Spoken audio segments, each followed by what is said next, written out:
Serial నటి పవిత్ర జయరాం గత వారం కారు ప్రమాదంలో మరణించిన విషయం తెలిసిందే.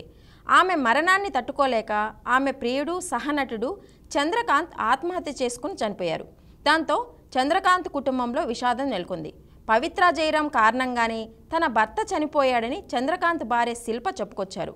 గత 5 ఏళ్లుగా తన కుటుంబాన్ని పట్టించుకోవడం లేదని, పవిత్రనే వీటన్నిటికీ కారణమంటూ సంచలన ఆరోపణలు చేసింది శిల్ప. పవిత్ర జయరాం, చంద్రకాంత్ ప్రేమ, పెళ్లి, సహజీవనం గురించి రోజుకో వార్త వెలుగులోకి వస్తోంది. దీంతో తన తల్లి గురించి వస్తున్న కామెంట్స్పై స్పందించారు పవిత్ర జయరాం కుమార్తె. చందు, పవిత్ర జయరాం మంచి స్నేహితులు. వాళ్ళ బంధం గురించి తప్పుగా మాట్లాడకండి.